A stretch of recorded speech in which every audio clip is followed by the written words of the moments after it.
Hey, what's good? Ever since releasing my diss track, I've had this feeling like I needed to get some backup. Shit talking has consequences. That's why I had to call in the troops. I called Dean Thomas. He is a mixed martial artist that fought in the UFC with a professional fighting record of 26-9-0. Dean was popular with the UFC fans, so much so that he was able to successfully maneuver his career from being a fighter to being an analyst for the UFC. C4 Explosives joins me in a conversation with Dean where we talk about everything from growing up in the 70s and 80s to being fathers and what our plans are for the future. Before we get into it, remember to go to coconutjustice.com to get you some clothes that I think would look good on you. Let's go. All right. Ever since I came out with my Bauhaus song, talking my shit, telling rappers where they belong, there's a couple people started talking shit. So I had to call in the homie, Dean Thomas. He's about to protect me. You guys think I'm playing? What? You guys think I'm playing? What's it gonna be? Tell them. Yes, You better sir. tell them. When we roll deep, son. Yeah, what's it gonna? What they want to do? Catch these hands. I got him. Welcome to the show, Dean. How are you? I'm good, man. I appreciate you guys having me. I'm always game to chop it up with the homies, especially homies with gray like me too, man. Because I be with them jitterbugs all the time, man. I need some old heads in my life. How about it? Hey, I looked you up on a Wikipedia, and it said I got you by a couple years. So I'm glad I'm finally catching up to some of you old heads, or you old heads are catching up to me, I guess. Yeah. That's what's Man, up. I love it, man. I love chopping it up, man. So what's up, fellas? How y'all living? We're breathing, man. It's a beautiful Doing thing. good, brother. I have a good question. You guys are living in Florida. I'm living in California, up just north of San Francisco. And my first question to both of you guys is, why the hell are you living in Florida? Oh man, it's hot, man. I don't know. I feel the same way. I'm always like, it's so hot here. I don't know why I live here. And then I travel so much. Like right now, I'm currently in Vegas. So I go from Florida to Vegas, which is not better. It's just, I don't know which is worse. It's 108 degrees right now in Vegas. Yeah. So in a couple of months, it'll be better. In a couple of months, it'll be better. When I travel, it helps me deal with the heat of Florida. But I don't know why I don't know why I'm still living in Florida. It's just home. You know what I'm saying? Yeah. Heard that. No, I did my time out there. I lived in Miami. I still have family sprinkled all up and down Florida. It's a good time. It's a good time. It's just for me, I was out there in December, and it blows my mind. If you guys want to get into politics, I'm fine with it. If not, that's fine too. But the story that I'm trying to tell is I've never seen so many damn Trump posters.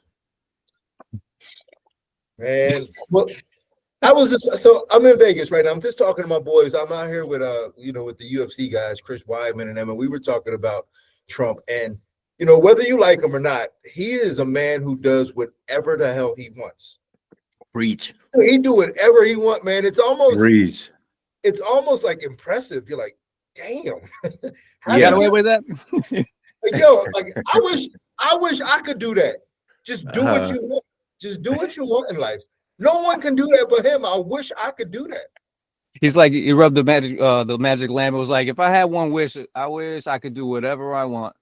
Done. Yes, exactly, right. Done. Yeah.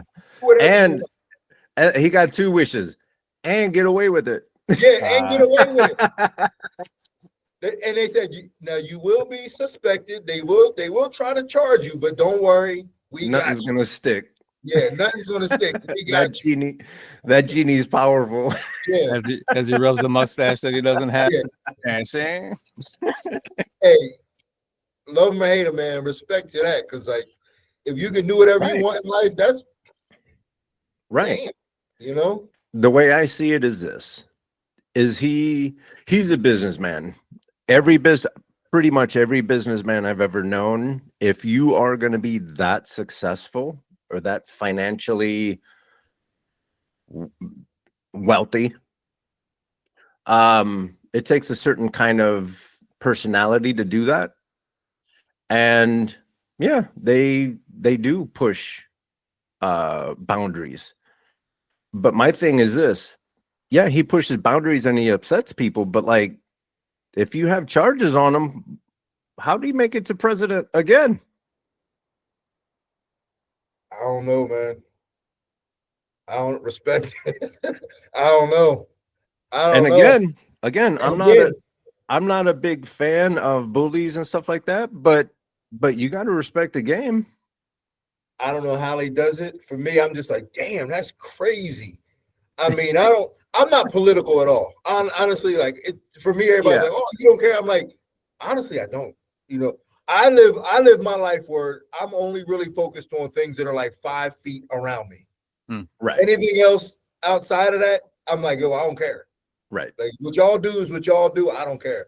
But Right. if you come into my space, you better come with some good energy, or else we gonna have a problem. But outside of that, I don't really care. You know what I'm saying? Yeah. Yeah. Yeah, for real. And for me, again, I've been on this planet for 53 years, and it didn't matter who's in the White House. I was always having to find work. I was always having to do it. I was always having to wake up early. I was always having to, you know what I mean? It doesn't feel like that, right? It feels like it doesn't matter who's in office. You still got a job to do. Yeah. Got to grind no You matter still what. got to grind. You still Yeah. got to. Yeah. Speaking of which, you grew up in Delaware. For a small portion of my life, and then I went back and forth for many, many years. But yeah, I was born, and I still claim it. I was born in Delaware and then spent the first adolescent years of my life in Delaware.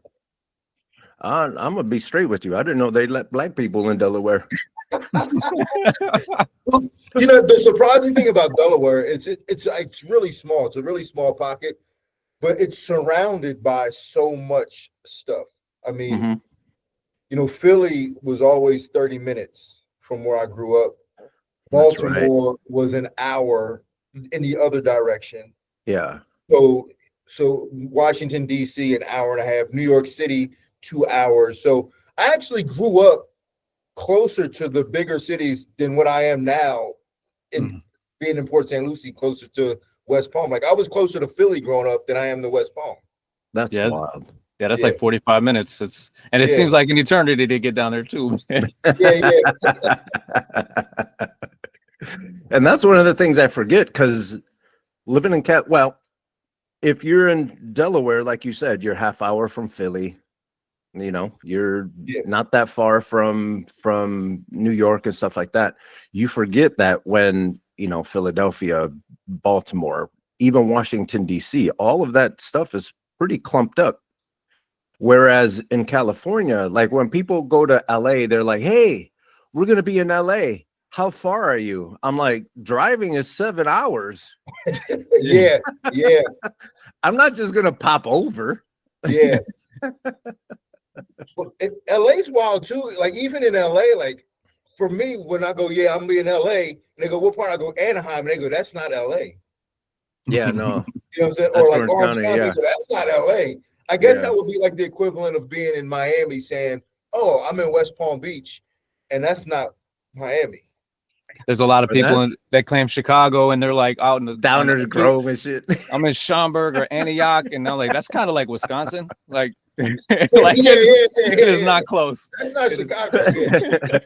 Yeah. Hey, that's like when the Pope came out. They're like, he's from Chicago. I was like, yeah. They're like, no, he's actually from like Skokie. I was like, oh man. We got to claim him though. So both of y'all are from Chicago? Yeah. Okay. I am. Mike, you are too, right? Yeah, man. Or I was on the north side. Oh yeah. Let's by the way, my apologies. I didn't introduce you. This is C4 Explosives. Hey. Rapper extraordinaire.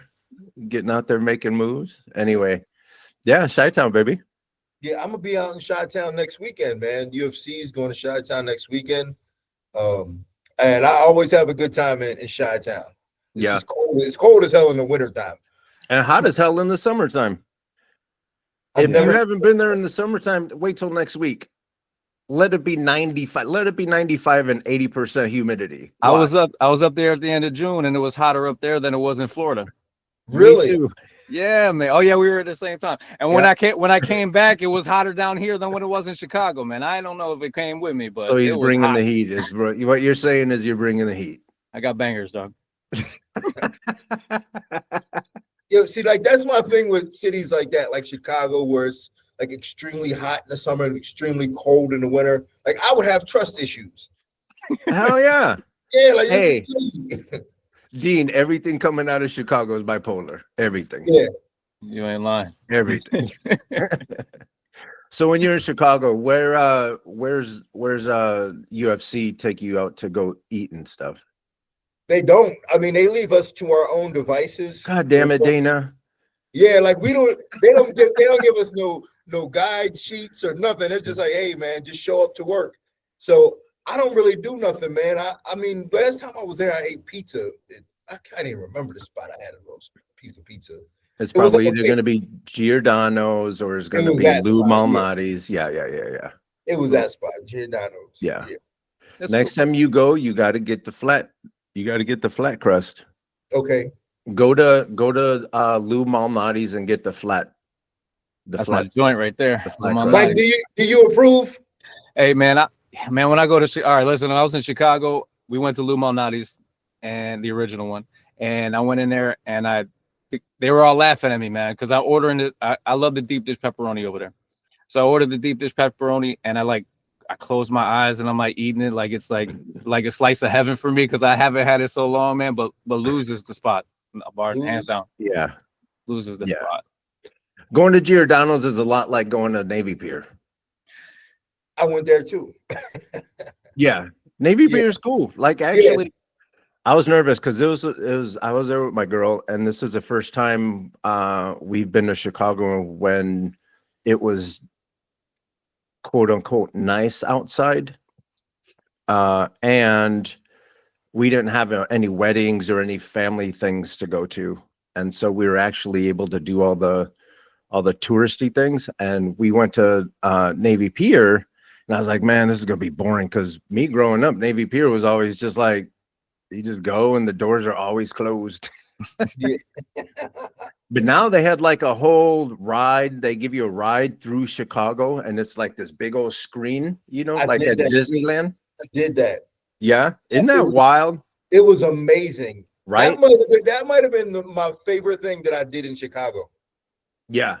That virtual ride. Yeah. And then they spray you with water when you're going over the river. Yeah. That was bomb, son. Yeah, that was amazing. I'm jealous. You never did that? You got to do it. No, man. You have to, man. Bro. It is so cool. And I don't normally like doing touristy stuff, but to experience Chicago that way, virtually, like with that little ride, I mean, I thought they did a really good job of just giving you a taste of what they want you to know of Chicago. Right. Because then we could take you to the west side and change your whole mind. Yeah. You strapped up. Yeah, I'm about to say I don't want to go where like King Vaughn and them stay at. You know what I mean? I don't want to be in that side yet. No Chief Keef? Yeah, no Chief Keef. I don't want to be over there. It'll be the Hunters. Wow, the Wild Hunters. So that's Dean, hilarious. It's 319, man. Bilal's from Chicago too, man. He was talking a lot of junk about Hamzat, winning the strap, man. I like Hamzat. My son, that's one of my son's favorite fighters, man. And I think Duplessis is kind of overrated, man. But Hamzat has trouble staying healthy, and he's been having he's been talking about rumors about retiring, but then he's saying I want to win three titles in 3 different weight classes, man. So now he's amped up. So what do you think about all that? I mean, the thing is, you can only base a person based on their history. Everybody can say what they want about what they want to do. Everybody does, in fact. Now, Hamzat, I think he might be one of the best fighters in the UFC right now. I actually think he's going to win next week. But it also scares me to believe that if he does win, that he's going to be the type of champion that's going to do what he says he wants to do right now because of his history. And everybody, yeah, but he had all these different issues. It doesn't matter what the issues were. He still didn't show up when they needed him. They were like, he couldn't fight in the country. Well, the UFC had events out of the country. He didn't fight there either. So my whole thing was that he's been inconsistent as when he wasn't champion. It only gets worse when you are champion. So if he becomes champion, I still don't believe that he's going to be that guy to fight twice a year. I think he's going to be like, oh, I'm hurt. Or, oh, I don't want to fight now. Or whatever the political issues were that were hindering him from fighting before might come back now that he's champion. Yeah, that's unfortunate because like you think of like John Jones and he couldn't get out of his own way, you know, and like he's still regarded as one of the greatest of all time, right? But then you got Khamzat who has the potential to do John Jones like things, but he either can't stay healthy or I don't know, he just doesn't feel like going to show up. Well, when you think about all the greats like that, they have a way of getting in their own way. You know what I'm saying? Like when you achieve this certain level of success and people start treating you differently and then you start seeing yourself a little differently, John Jones, Conor McGregor, like these guys. I mean, I almost feel like it's healthy when guys lose fights. It keeps them humble. Because when you kicking everybody's ass and you feel like you're untouchable and now you just feel like you can do whatever now you feel like Trump. Yeah. Right. And they call that the weave. Yeah. Well done, my man. Yeah, man, we need to make sure these guys take some L's, man, and keep them on planet Earth. There's a lot of them taking L's, man. Yeah. You got Adesanya, like Charles Oliveira, like it's up and down, like, but like those are the guys that were in that 2-year span that were like unstoppable and they were ready to grind and they showed up every second for every fight. And you know, it's like their armor's being depleted. You know, you see wrinkles in it. Like how do you maintain that though? You don't, and you're not supposed to. You're not supposed to. It's the nature of the game. You're supposed to have an evolution of where you go up, you peak, you try to maintain it for as long as you can, then you come back down, and then you let the next guy in. The problem is these guys want to stay up there for the rest forever, and it becomes annoying when they do that. You're supposed to go up and then come back down and let the next guy in. And the UFC is built that way to be a revolving door. You're not supposed to stick around for forever. You're supposed to go in and out. Makes sense. Dean, how did you get into UFC and jiu-jitsu and all that stuff? Well, so growing up, man, believe it or not, man, I was a small, shy, quiet kid. I remember 7th grade, I weighed 76 pounds. And and when my son was in 7th grade, he weighed like 140 pounds. So like that's the you know what I'm saying? Like that's the context of what I'm dealing with. So I was always small and shy and quiet. And then when I was in like 11th grade, my sister showed me UFC 2, a video of UFC 2. And the moment I saw Royce Gracie walk out in the train, I said, I got to learn how to do that. Yeah. I was like, I don't want to get my ass kicked in the street. I got to learn how to do that. And my curiosity for combat and my enthusiasm for learning it never stopped. And even to this day, man, it's still the same. Like I still study it and I still just pride myself in just learning new things about combat every day. Well, what's cool is I met you taking my son to jiu-jitsu class. And like I was like, I think that's Dean Thomas. My son's like, nah, come on, get out of here. And I'm like, I think it's Dean Thomas. He's like, of course, he goes to the Google. He's like, yeah, that's Dean Thomas. I'm like, come on, man, you watch UFC every weekend. Like, you know what I'm saying? You watch people highlight reels, you make videos about people dream matchups. I'm like, that's Dean Thomas. And you were like you were the most humble cat that, you know, I you know, to be on that level, you know what I'm saying? And just to be so approachable, man. And you talk to everybody and you gave everybody the time, you gave everybody a little piece of advice, man. And that's love, man. I appreciate that. I feel like they my people. You know what I'm saying? Yeah. And again, it's not about me, it's about the art. So and I remember being there. And again, I never changed. So me showing up and putting my gi on and taking a class, I would have did that 10 years ago, 20 years ago, 30 years ago. The same question is, did they charge you for the class? He did not charge me for the class. I Oh, would pay so it for pays. honestly. It pays to be dean. Yeah, I can almost show up to almost any gym in the country and not have to pay, but I'm willing to. I Sure. would have I don't ever show up and be like, hey, I'm in town, hook me up. Yeah. I will just show up and be like, what's the mat fee? Yeah. Yeah. And they'll be like, no, don't worry about it. But yeah, I'm willing to because pay. your presence is invaluable. Yeah, well, I mean, I can see how people will be like, okay, he showed up, so it adds value to the gym that the gym Sure. is credible. Or at least to everyone in that class, you've improved their life just by being there. Yeah, well, I Because like appreciate you've been there, done that. Yeah, I appreciate that. Yeah, and just like C4, we got to come up with your son's rap name. I don't dynamite stick or whatever.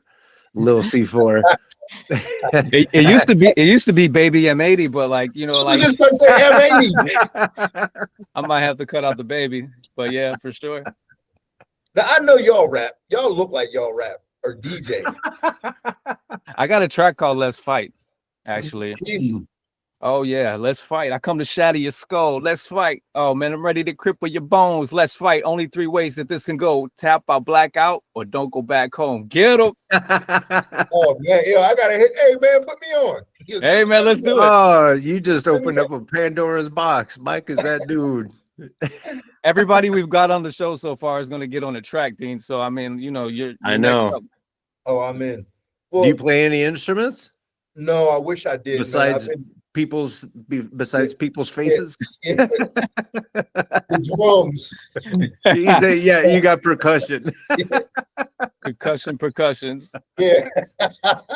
Nah, I wish I did. I've been wanting to learn how to play the piano for the longest time. Yeah. And it just never happened. It's not too late for me to learn. I'm eventually going to, but yeah, I don't play it yet. No. I want to though. We'll get you on a joint. Yeah. I want to be able to play the piano. But I mess with y'all because you guys are artists. And to me, that's the most important thing on earth, I think, is art. And you rap, you draw, you guys express yourselves. And for me, being a fighter, I've always thought of myself as more of an artist than a fighter. 100%. Yeah, it's just the way I express myself. So I feel like, and I act too. So like, I feel like we're all in the same. Now we got to write your movie role. I make movies too. Let's go. Oh, do you? Okay. Yeah, I have. I'm shooting a short in 2 weeks. Oh yeah. Yeah. Where's that happening? In West Palm. Oh man, Oh, cool. Call me up, Dean. Yeah. Call me up, Dean. I will travel. Yeah. We could carpool, man. Pick me up on the way. I'm in Jensen. Okay, I'll pick you up on the way. But I just love watching people do their art, man, and just seeing. And we love watching you do yours too.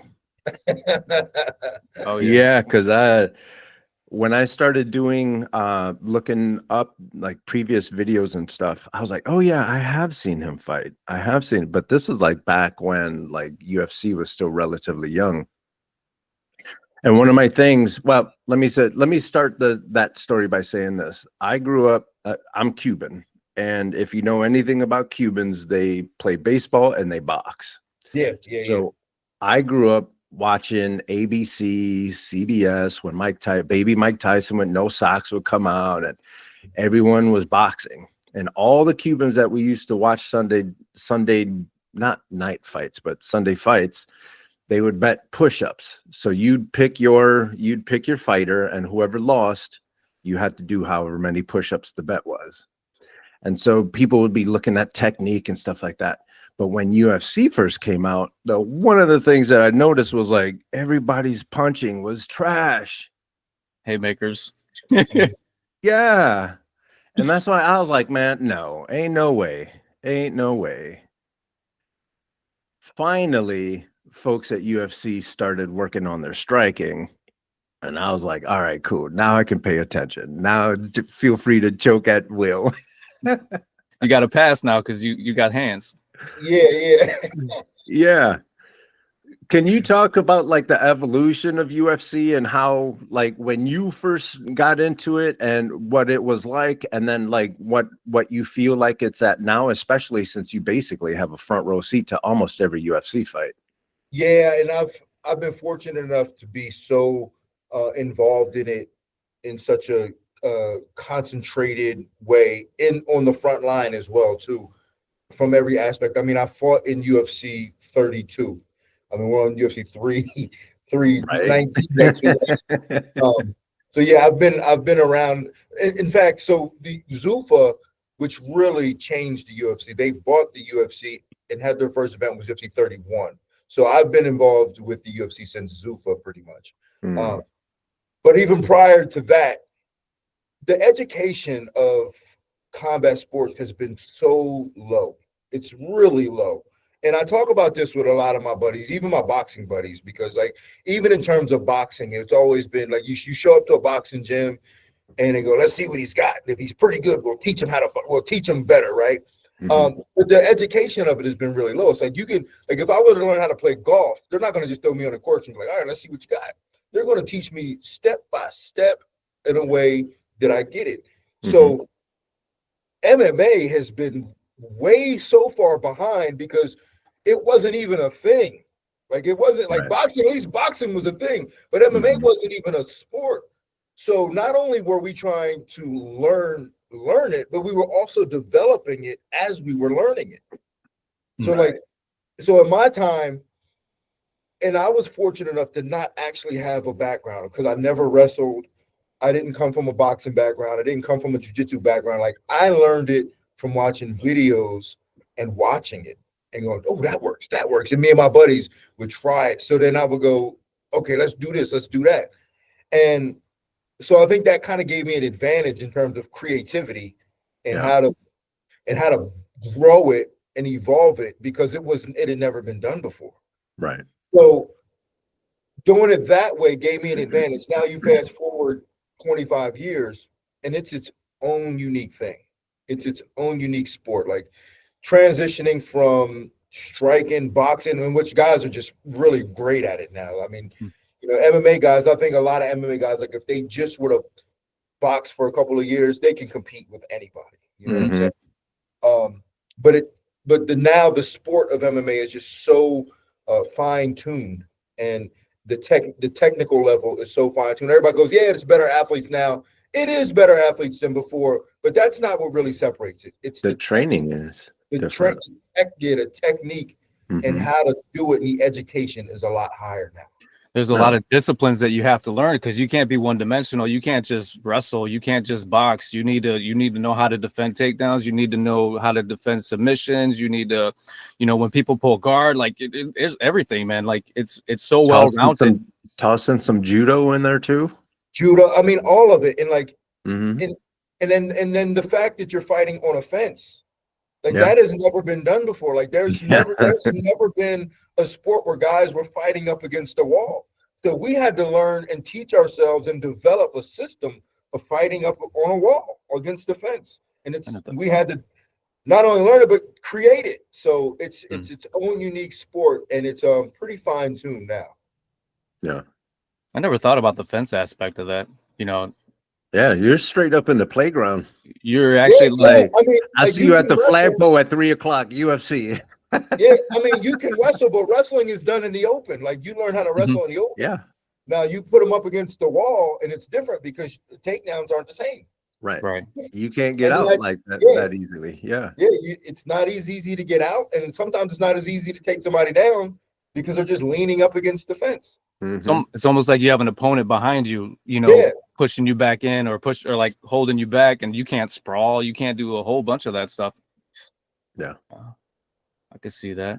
So, Dean, talk to me about your very first fight, because I know I played basketball and I played baseball, and I did all the sports, and it's different from when you're playing in the playground from when you're like playing in front of like 1,000 people, 2,000 people. Talk to me about your first fight and what was going through your head and the energy that was flowing through your body. All right, so so I had actually did this. It was like a tournament, an 8-man tournament, and you had to pay money to enter. Yeah.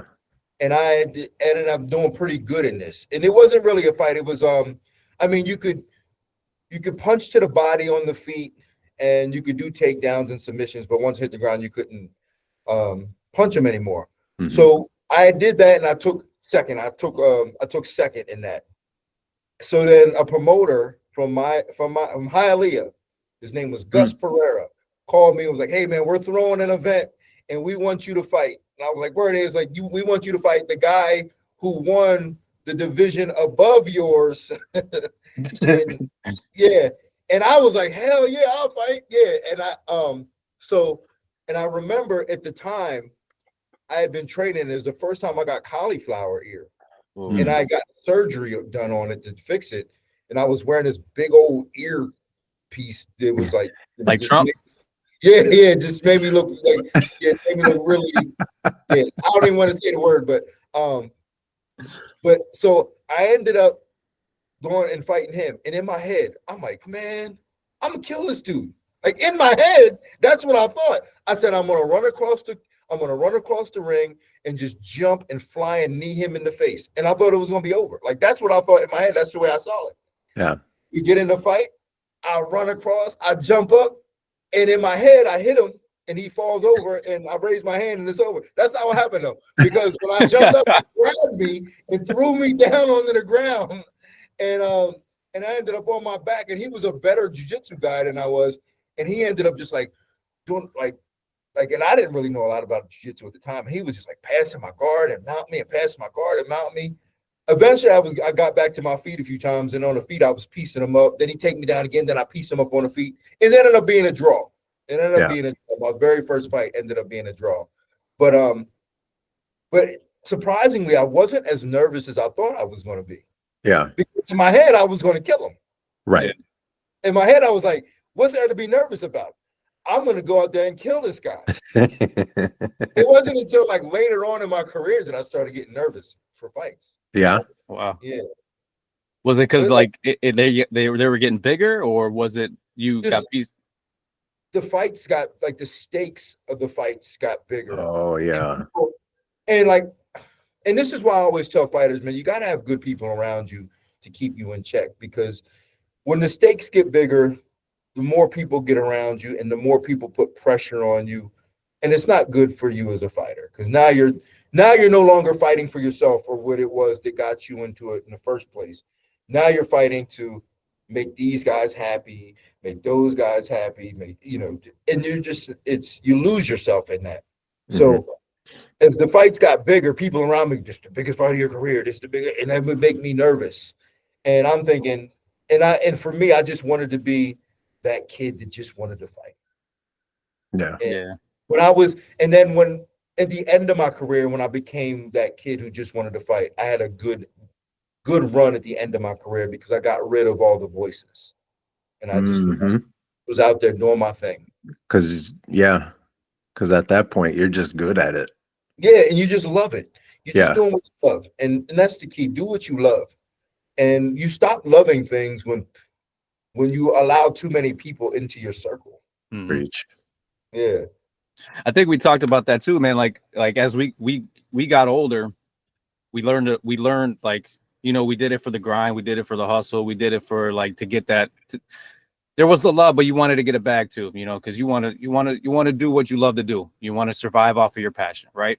And then when you get older, like I'm 45, and we were like, man, what is about it in our 40s that we find like that? Like we find ourselves, we're comfortable. We've already established what we've established, and it's all paying off. The tools are there and they're already sharpened for now. Like, what is it about, like, I guess like that start to the current that makes that journey like special for you? Well, so when you're coming up, like you're collecting all this stuff because you think you need it. Like you're collecting, whether it's material or friends or different relationships, you're trying to get it all because you want it all. You want to conquer it all. But then when you get to a certain age, you realize you don't need it and you don't even want it. And then you start getting rid of it. And then when you start getting rid of it, it takes off the burden of all that other stuff. And now you just feel so liberated. And now you're like, man, I'm good. You know what I'm saying? I didn't do that until I was like in my 40s. Like I'm 48 now, I'll be 49 in a month. But now I'm like in my 40s when I realized I didn't need any of that stuff. Mm-hmm. I didn't even want any of that stuff. We just were told that we want it because other people think that they want it, right? Other people think that they want it. So we think we need it, but when we get older, we're like, I don't need that stuff, man. I just need my people. Yeah. And you get comfortable with who you are. Because like as I remember being 20 something, I was trying to impress and trying to be funny and trying to do all the things. Got into some scraps too, you know, it happens. Yeah. You know, because you're just like, for me, I had all this energy. And growing up in Chicago, you know, we grew up different. Mm-hmm. We grew up, we might say something in a nice way, but the fuse is very short. And so we're scrapping. So on a basketball court and a baseball field, it didn't matter. Mm-hmm. I could imagine. You about to catch some of these hands if you don't watch yourself. Oh, that's like it was when we used to battle back in the day, man. We go to a show or we go to a cipher, we go to a battle. Like you say the wrong punchline, and they're like, "Man, yo, was that was a little too close, man." Like you hit me deep. How'd you know about that? Mike, I gotta tell you, man, that bothers me so bad when I watch like battles because I'm obsessed with like I sometimes I go down these rabbit holes and I'll go down rabbit holes of watching like freestyle battles. Yeah. And when guys punch, like just sucker punch a guy because he said something, that upsets me, man. Yeah. I'm like, yo, why did you have to punch this guy? That's got to be like at the stare down, and they're like trying to push, and like you're trying to swing on them when you're doing like a at the press conference, and they're like trying to bow up or something. Like, come on, man, you just want to go get your check. Sometimes you need that chin checked because there's some vanilla brothers out there. They get comfortable, they start dropping the N word. I will say that though. Some people need to get punched in the face. They do need to get punched in the face. Right. But if they say something about your girl or whatever in the heat of the battle, like imagine being in a UFC fight and Dean, you're like wrapped up and you got someone in a Kimura, you're about to wrap this, and they say something about your mom that hurt your feelings. Like that's not the name of the game. Well, that's like you can't. That's like when Connor said he was in Poirier's wife's DMs. Yeah, man, that was some foul shit though, man. Cut deep there. Yeah, that was a little low. But I mean, he said that while he was inebriated. I mean, his ankle was broken on the floor. He had just took an L, so like, he took the L already. But I mean, I just don't like when people take cheap shots. Like punches, though. Punches. Yeah. Like I believe people need to get punched in the face, but you might want to give the other guy a heads up. I said that and I made a whole bunch of people nervous. I said, about this Trump talks like a rich white boy who has never gotten his chin checked. 100%. 100%. Everybody started getting nervous when I said that. No, 100%. Like, oh shit, did he say that? Never got punched in the face. Ever. And talks a big game. Yep. I will say this though, man. When he goes to the fights, and this is another, respect to him for this. He's not.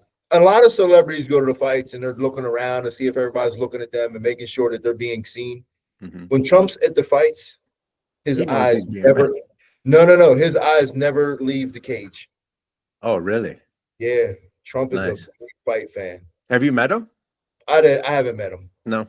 I haven't met him. No. People say he's the nicest guy. I mean, he says hi to everybody who approaches him. Like they can get close enough to him. Like obviously, what's he going to do? Like, get out of here. He's not going to be like that. But yeah. But I mean, he seems cordial enough. But I won't go up and be like, hey, I need to meet Trump. I won't do that. But yeah. I do got respect. I got respect for anybody who shows up to fights and just watches the fights and has a lot of respect for fighters. I have like he's like that. Theo Vaughn is like that. A lot of people show up to fights and they just want to be seen. Not real fans. To wait I for want to that camera go. to come out. Yeah. I want to Yeah. go back to when you first started doing mixed martial arts and you started getting into UFC and all that stuff. How supportive was your family when you told them, "Look, I want to beat people up for a living"? You know, my mother, I don't think she really knew what I was doing. I mean, she knew that I was doing some. I think she thought I was doing just like karate tournaments. Sure. Yeah, because she would always like refer to it like, "Oh, you gonna do a little karate thing?" I was like, and it wasn't until I had fought in Japan and I came back and I was in a Japanese magazine and I had the magazine and she was like, and I think that was like the first time she really was like, "Oh, this is more than just karate." But Yeah. then, you know, and then even years later down the line, she'd still refer to it as karate, just like I'm doing like karate tournaments. There's Dean again doing this karate Well, tournament. yeah. Yeah, To be fair, you got another karate tournament? to be fair, in the 70s, that's what it was, Yeah, that's what it was. Yeah, for right? sure. Yeah. We didn't know And about taekwondo. We didn't know about none of that. It was karate. It was kung fu was on TV. yeah, David yeah, Carradine. We knew yeah. kung fu. But I tell you this though, man, back in the 80s, 70s, and 80s, karate was hard. Yeah. Them dudes, like, because I see like Stephen Wonderboy Thompson, his father, like Stephen Wonderboy Thompson, he come off as a good dude, and he's a sweetheart. But his father is a G. Yeah. He from the 70s and 80s, and Yeah. he's a G, man. Like I've been to some of his classes, and he don't take no shit, man. He is a G. And the old school karate dudes are like that, man. They will punch you in the face. Yeah, they'll punch you in the face. And then say hi. Yeah. They're G's, man. Like they're not like they are today. Like karate people today, because it's been commercialized, obviously for money purposes, commercialized. It's not that it's not effective. It's just been commercialized for kids. But the old dudes in the 70s and the 80s, Yeah. they were hard. Yeah. These are brothers that grew up in the 60s when hate was like fresh. Yeah. It was in the wide open. Yeah. So in 70s hit, boy, you couldn't barely track anything. Everything was still written on paper back then. Yep. Yeah, brothers were built different back then. Oh man. Times we live in now, man. We're spoiled. I just try to keep up with it and appreciate where I'm at though. Yeah. But I mean, you guys gotta miss it too, man. Like just the days of where you had to be present. Yeah. Yeah. And I think folks of today, kids of today specifically, I think they're getting ripped off because they can't even go outside anymore.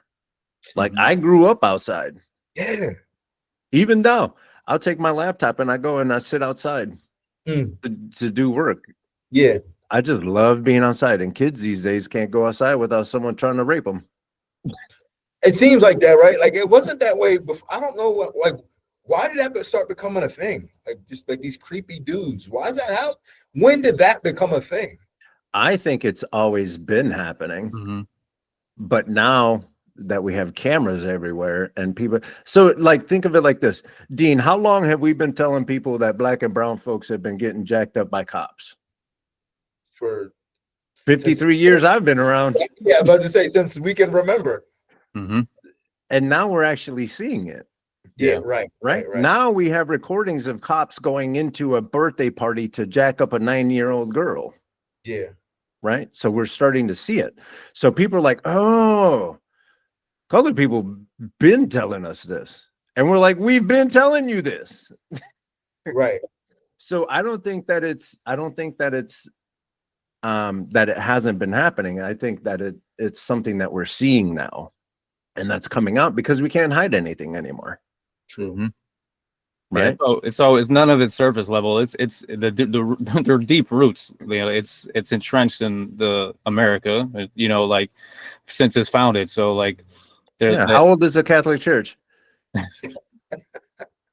100%, man. So yeah. There's that, and like now everything is everybody has a camera in front of them, and then on the flip side of that, everybody has access to materials to do stuff like that. Yeah. You know, so now as quickly as someone could get exposed, how many out of all the people that are getting exposed to how much are people putting work into doing the evil deeds that they're doing? Yeah. It's crazy, man. The one evil deed is the fact that kids ain't playing outside.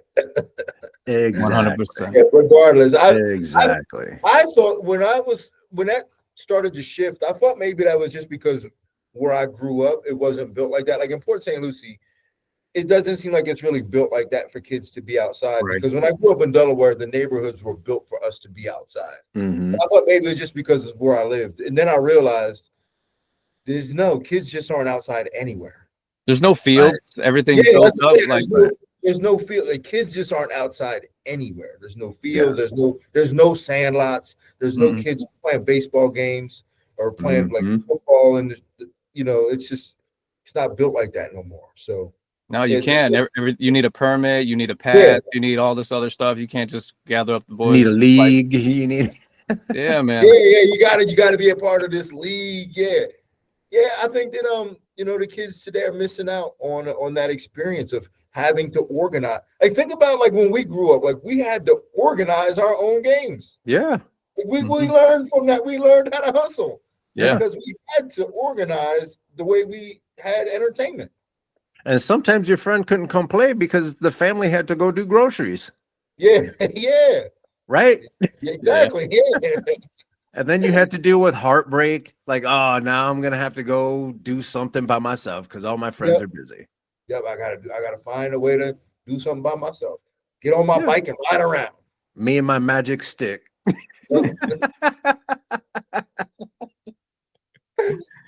Especially if you didn't have any money. And boy, you had money back then. Yeah, for real.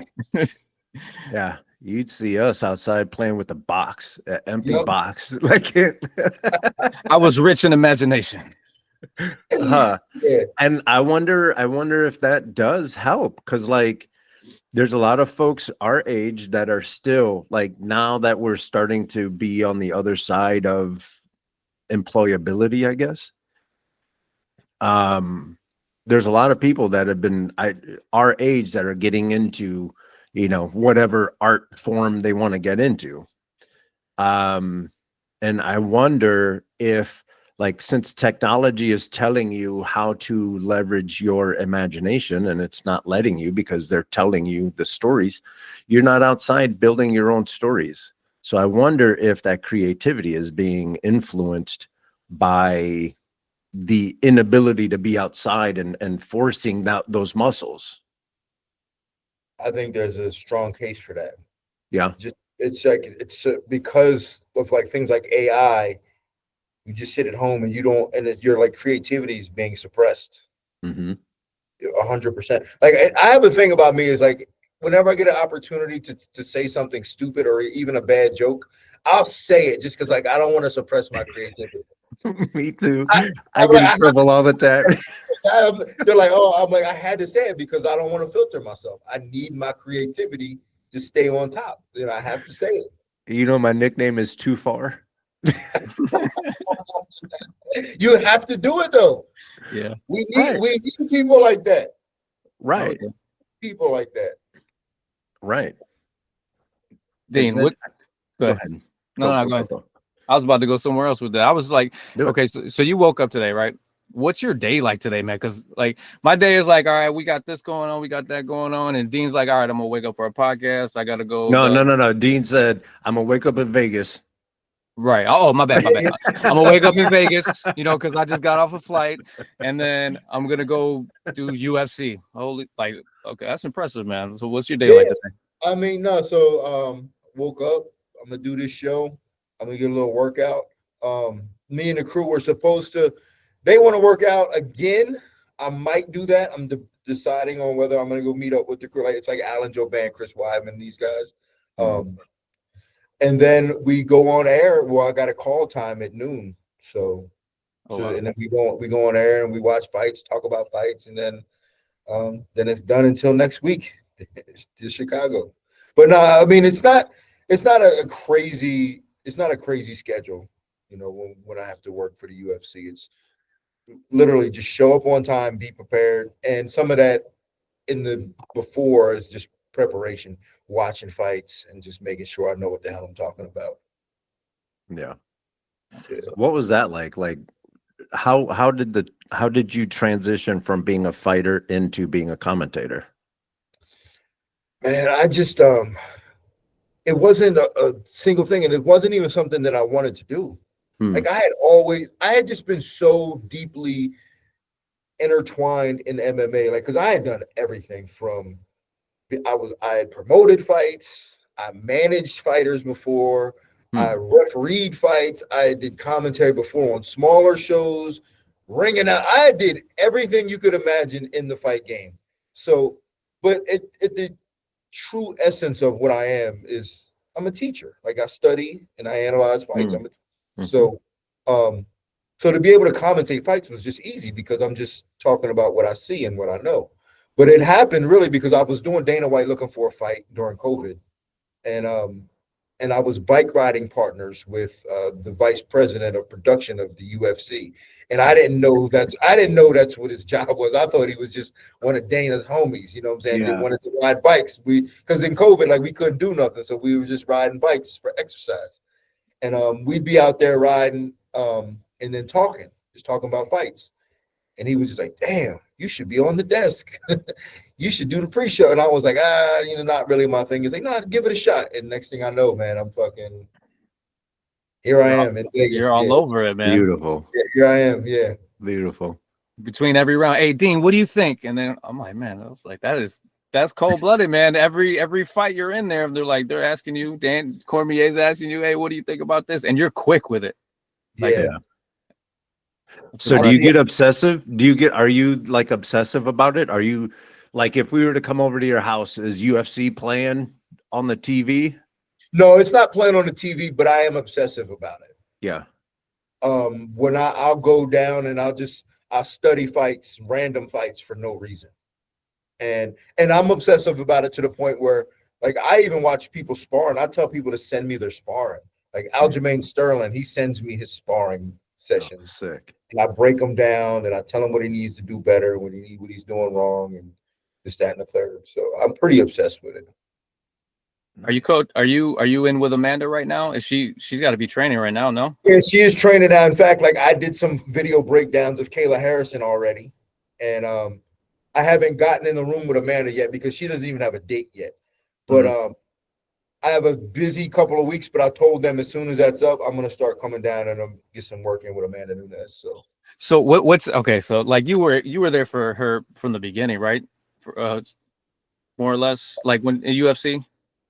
Well, when she won the title, like a couple of fights before she beat Misha Tate, like I actually did the film studies on Misha Tate for when she beat Misha. So what was it like seeing her transition from there to being the GOAT to retiring to coming back and trying to take out Kayla, who thinks she's the greatest thing since sliced bread right now? Well, I think Amanda's she's gonna piece her up actually, but watching her, it's for her, and most fighters are like this, but for her, it's been really fun to watch actually, because she's so mental. Like she's like, and most fighters are, but she's like, as long as her mentality is right, she's the GOAT. But like I was saying before, when you start putting too much pressure on her, that's when she falls apart. So when she lost to Juliana Pena, everybody blamed, oh, she got tired. It had nothing to do with that. She had too much pressure on her. There were too many people around her telling her she needed to do, and she didn't even want to fight. So she was looking for a way to get out. And Juliana Pena is a scrapper and conveniently gave her a way to get out. But Amanda, when she's on and she's happy and she's having fun and training, she's unbeatable in the women's division. So just watching her growth has been I'm honored to be a part of that. Do you think that's what happened with Pereira? Because I know he fought whenever Dana called. He bailed out so many events, but he got ran down, man, and Magomed beat him up, man. Like I know the rematch is coming. He's got rest. He's had rest. So do you think he's got Got the Yeah, juice. I don't think his was so much as mental as Amanda's was. I think it was more physical in the term, like you're saying, like he got ran down a little bit, and I don't think he prepared properly for Magomed the first time. I think that he was so used to just preparing to beat guys up on the feet that when he ran into a guy who was going to wrestle him, it made him overthink it a little bit, and he didn't strike properly because he was thinking he was going to get taken down. He's backing up, and he's not really sitting down on his punches like he normally did. So I think this time he's going to be more prepared physically. He's already mentally tough, but I think he's going to be more prepared physically, and he should probably beat Magomed this time. I see some videos where he was messing around with Steven Seagal. Is Steven Seagal legit, man? Like, I don't know, man. I don't know. I mean, as of right now, what he's doing right now is not legit. But there might have been a time where he was. Yeah. And there might be some things that he does that is legit. But as of right now, on a whole, he's not. Yeah. But I'm not saying that like everything he does is false. But yeah, he's a little crazy now. It's like, whoa, what I wonder what happened there. Yeah. Because I mean, when he came out, he was a house on fire. Like he did nothing wrong. Everything was good. But then all of a sudden, like he stopped making movies and they jumped on cuckoo. Yeah, but I'm sure there was a time. There was a time where he was probably doing some legit stuff. And he was legit, yeah. Because I don't think, for as much as I could jump around and say, yeah, I'm a karate dude. Like you can't just say you're a karate dude and get movies and stuff. You have to. Like you have, yeah. They're going to check you. Somebody's going to check you. Yeah. Yeah, and no one really undermines his credentials. Really, they just know he's crazy now, but no one really says, "Oh, he ain't who he says he is." No one really says that. Yeah, but they just say he's crazy now. So yeah. I do believe there was a time where he was probably really the man. Because when Alex was doing the like training with him, he was learning how to not telegraph his kicks. Mm-hmm. You know, like there was no movement, and I think he implemented it quite well. I can't remember I don't know if it was for 300 or what, but he wasn't telegraphing any kicks, and it was just like a straight, like no bend of the knee, no hip movement. Like it was just hard. And I don't know, man, but it is Steven Seagal teaching him this, but it looked like he got a lot out of it. I mean, and also too, is from what I hear, I think Steven Seagal be paying them guys too. Like, you know, he probably paid them a couple bucks to hang out with. That's what I heard. I heard like he paid like Anderson Silva, and I'm assuming if he paid Anderson, he probably paid Alex some money to do this video with me and tell everybody I showed you this. Rex Kwando. Yeah. But again, but that doesn't mean it doesn't work though. That's what I'm saying. Like so it's not just because some of it is a little cuckoo doesn't mean that all of it is a little cuckoo. Right. Some of it might be based in proper technique. Yeah. And I do believe that. Like I said, he didn't get to where he is by being a total fraud. Right. Yeah. Right. Let me ask you this, Dean.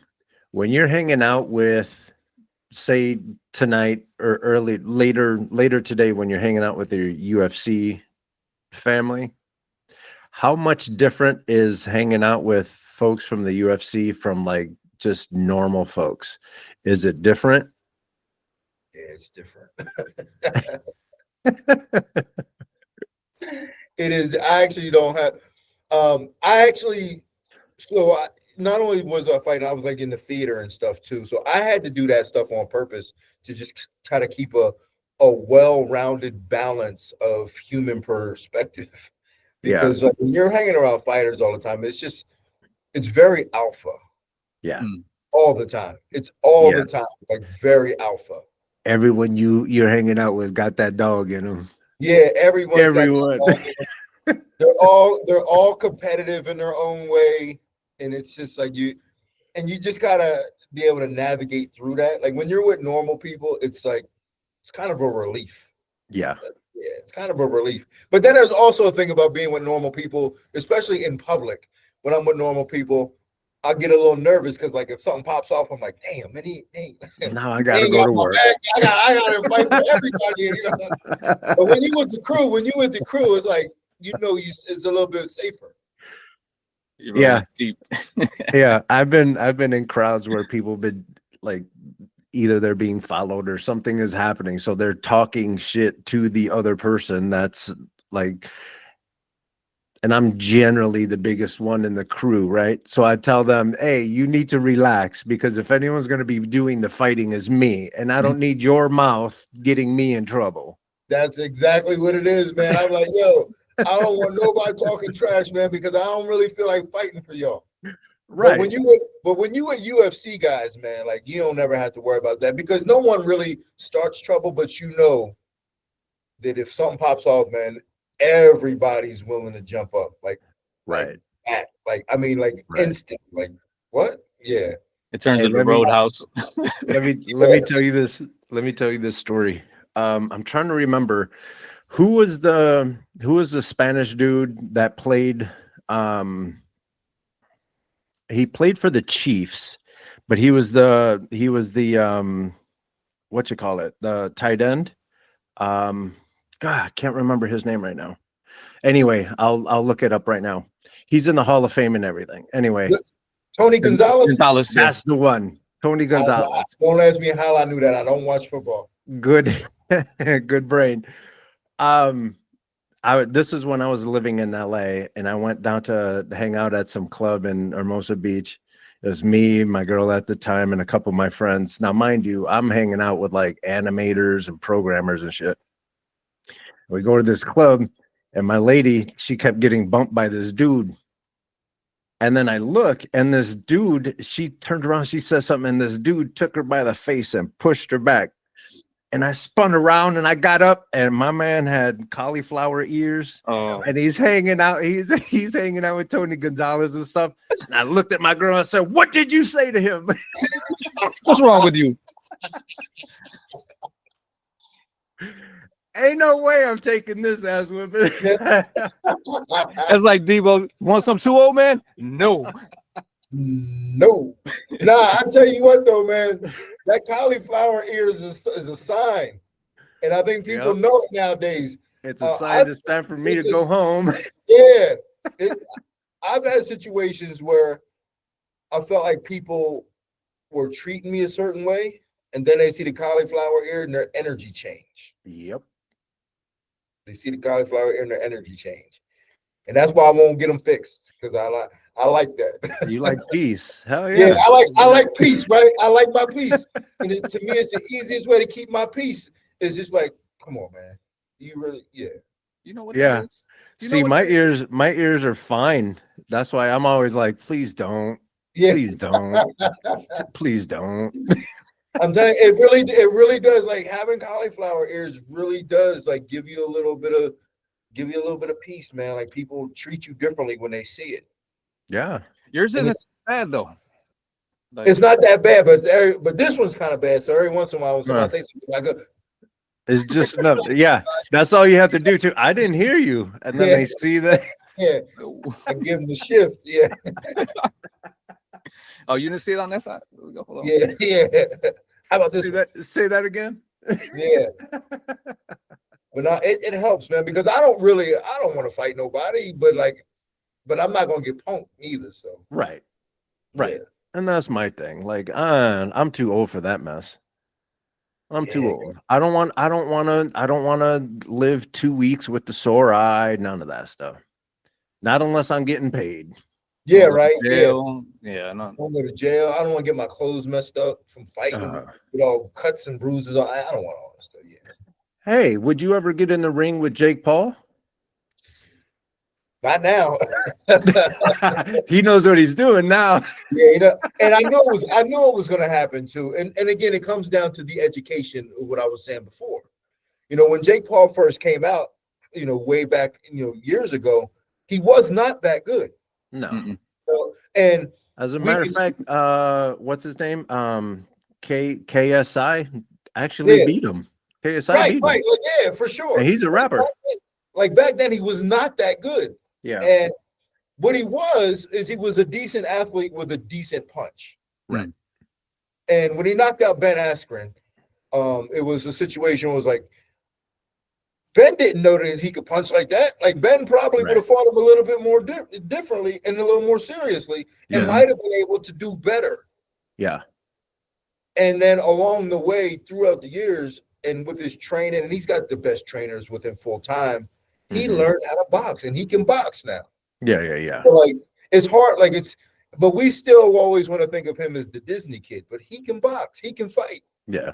So we got to be careful about putting labels on people. Him and his brother. Disney kids grow up, and he's a monster. He's a beast, man. Like I wouldn't fight her. Like 5 years ago, I would have. Shit, 5 years ago, I would have too. yeah. Not fighting him now. No, his brother too, man. In the WWE, man, he's legit. Like you have to be legit in order to endure that. I think. And I'm not a WWE guy, but I know a lot of people that are. And I think that Logan Paul is like one of the only guys to ever get accepted to just come in and not have to go through like the circuit like most of the wrestlers do. He didn't have to go through the circuit, but because he's so good at it, that everybody was like, let him have it. He's got millions of followers. You don't think WWE was like, what? We're gonna refresh our cup with this kid. Yeah, but I mean, he's good. Like I've watched some of the like flying stuff that he does. I'm like, yo, that's crazy. Yeah, those kids are legit. He's bringing a new element to the game, man. Like he's doing selfies off the top rope. He's bringing in drones and like he's bringing that YouTuber game to it, and like he's just meshing these genre like the eras of generations, and he's bridging that gap, and like he's selling himself tremendously. Primes everywhere, like on the mat, it's on UFC. Like he's leveraging his weight. It's crazy, man. Yeah, I ain't mad at him. I'm not either. And I know if people get frustrated with, especially like these kids that are going on YouTube and getting successful and doing all that stuff, I'm like, you shouldn't be talking trash about these Paul kids making their money on YouTube when like MSNBC is trying to do the same thing, Fox is trying to do the same thing on YouTube. Everybody is. That's the future. That's the future. Everybody is. Honestly, what sucks for me is and I'm kind of glad that I'm older now because it gives me an excuse not to, in a way where I'm like, I don't want to. Yeah.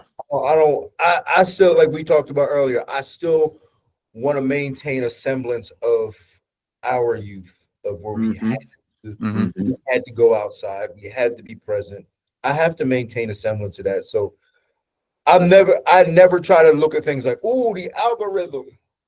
And I know it's necessary, but I have a hard time doing it. I have a hard time. Don't you have a podcast, or you're starting to develop a podcast? What's going on there? So I do. I have a podcast called Fight Court that I do with my buddy. But I don't necessarily, even with that, like somebody asked me, why do you do that podcast? I go, I don't know. It's from me and my buddy just have a good time doing it. Yeah. You know what I'm saying? We just have a good time talking about fights. That's it. Just have a good time talking about fights. I'm not trying to be, we got to post at 3:00 because of this, and then I got to put these. He does that. He'll do that. And I'm like, go ahead, man. If you want to, do what you got to do. Yeah. But like for me, I'm not doing that. I'm just talking to my friend. Yeah. That's what's up. Yeah. Yeah. I do this because that's what I do. I make movies, I make animations, I make music, I make all the things. And this is just another one of my outlets. Yeah. And being able to reach out and connect with folks like you, like there's nothing better. Why beat around the bush when we can get to the source? And then now I get to talk to you about your passion for fighting and doing all that stuff. For me, the internet and YouTube and social media in general, it's still kind of young, so people are still tripping over themselves. But for me, this is like what democracy, this is when democracy starts to grow, is when we get to trade ideas and talk about things and try to figure out better ways to do things. Something as simple as maybe instead of getting your kid a phone, get them a stick and a box and send them outside. Yeah, yeah. A box and a stick. Play with this. Yeah. Mhm. And figure out something to do with this. Yeah. Yeah, for me, it's like, you talked about like, suppressing that. If you got something to say, you want to say that joke, or you want to say something corny, or you got something inside, you want to let it out, right? So now, like, it gives us the opportunity to be like, well, hey, if I press record, then that little thing that I had said that I once was going to suppress is out there in the universe, and someone can actually relate to it. Like, oh shit, okay, cool. And someone could maybe be inspired by it. Someone could critique it and do it better. But like we talked about the Pauls, like, don't hate on them because they found a way to do it. Don't hate because you didn't find that way. Find a way for yourself, or piggyback off it and ride that current. It's, and this avenue is just, the more you tie your passion into it too, and just not doing it for approval. It's just right. That's kind of what my point is. Like, I don't need the validation from others for me to do my thing. Now, I do understand if you can reach more people, that's better, right? Like, it's like as a musician, like if you rap, like you want more people to have access to your music, so you want to make it accessible as possible. But at the same time, I'm sure you're not rapping. And some people might just be rapping, just be like, oh, I need to feel better about themselves because people like their music. Like, to me, that's what I'm trying to get away from. Like, I don't want to be in a situation where I need people to like my art to feel better about myself. Right. Like, I would prefer for whatever it is that I'm doing to make people feel better about themselves, or give them power to do something to make other people feel better about themselves. I like that. I got one thing, man. It's when I met you at the jiu-jitsu class, I talked to you about my son, and he's on the spectrum, right? And we got in a short time, we talked about hyper focus and things like that. And I call it his superpower, right? They get locked in, they get dialed into something that they love, and they just go with it. And you brought up that there's a lot of fighters out there that are actually on the spectrum, and I didn't really realize that. If you could kind of break down how it is training that, recognizing that, because there's a lot of fear involved from letting that be known, and then just kind of, and the advice you would give to someone trying to come up as a fighter or do anything in that realm. So the big misconception about fighting or combat sports in general is that it's more physical than anything. When I say physical, I mean in terms of like being strong and being aggressive and being big. Like, we tend to think of those things because that's just how we were brought up. Like, he's bigger than you, so he's going to beat you. So we tend to think of it like that. But fighting is actually not like that. It's actually and especially in terms of like grappling arts and jiu-jitsu, it's so technical and specific to little things, like little angles and little grips and little details and all these little small nuances that most people can't see. All we see are muscles and speed. We see those things, but we don't really see the little things. Now, when you talk about somebody that's on the spectrum, they actually are able to recognize those little things more because they're so in tune with that. And they're just so when I think about the best jiu-jitsu players on the planet right now, so you got like Gordon Ryan, everybody, he's the best, like the consensus best. He's on the spectrum. Mikey Musumeci on the big time. Did you look him up? Mikey Musumeci on the spectrum. Like, all the best jiu-jitsu players right now are on the spectrum in their own way because they're so in touch with being able to find those little nuances that make moves work. That just you're able to just go, oh, this works easy now because I'm able to do this, and they're just so in touch and in tune with that. For me, like, I prefer, like, I always say, man, you got to be a little on this. Like, if you want to be good at this, man, you got to have some You gotta be on the spectrum a little bit to be able to really be sensitive to all those small little details that make moves work. So so for your son, it is a superpower, 100%. And he just has to lean into it. He's got to recognize it and lean into it and go, perfect. This is what I have to do. Yeah. You know, we can piggyback off of, I did a post on social media just yesterday where I was venting about, I probably have ADHD, and I talk to a lot of people who say that they're struggling with ADHD, and I'm like, no, you're just leveraging it wrong. Like, imagine, so as far as a computer goes, you have a processor, and then you send it information, and then it does the information in that one processor. ADHD is like you got like 6 or 7 processors. You just got to know how to leverage it.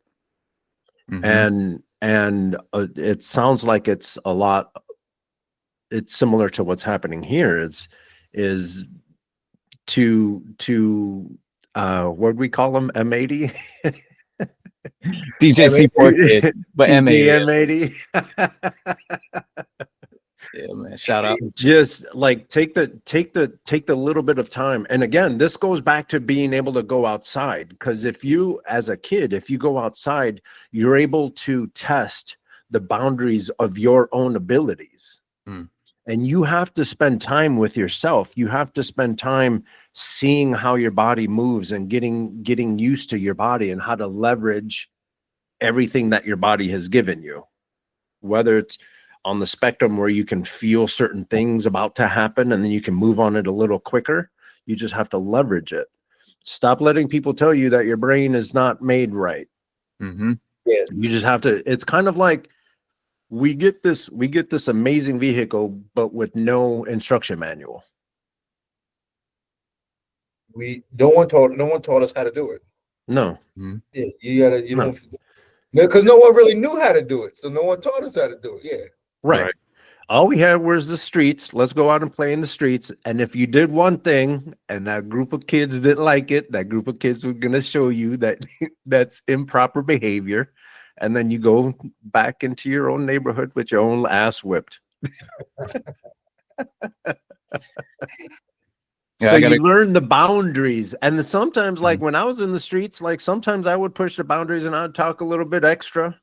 Someone would get up and then I'd learn that, oh, wow, I'm pretty good at knocking you the fuck out. Yeah, right. Well, I mean, think about that too, is and this is one thing I had to, and I did this, both of my parents passed, but I had to make sure, and I was grateful enough to have, in a way, forgiven them for the parenting, because no one taught them how to parent. Oh, yeah. Like, our generation, like when you look back at the parenting of our generation, go, God, like they were really bad at it. But they didn't know how. They only knew from what their parents did, which was really bad, but now we have a lot more access to know how to parent, because we just know better now. So like we know more, we have more resources to being better human beings, right? Than we didn't have before. And I don't know, hey, real quick, and I don't know about you guys, but I grew up, my parents were young, like super young. My mom had 2 kids and she was 17. So we were kids together. Yeah, so you really was like, yeah, and my dad was yeah. And my dad wasn't in the house, kind of thing. So I grew up, it was me, my brother, my mom for the most part, and we were kids together. I had a big sister. So then when you get older, and we were talking about getting older and looking at the world in a different way, I have found, number one, I love my mother more than anything on the planet. But then you reflect on all the stories and how things unfolded, and you have a certain amount of grace because you've been through it, and you realize that she was a baby and she didn't have an instruction manual either. Nope. And then added the complexity of having me as a son. Yeah, right. You're a little badass. I was taking things apart, like She's like, why did you do that? And it's just my brain wanted to take things apart and put it back together. Talk about building a plane while you're flying it, right? Exactly. That's what growing up was. Like now we have instructional, we have manuals now.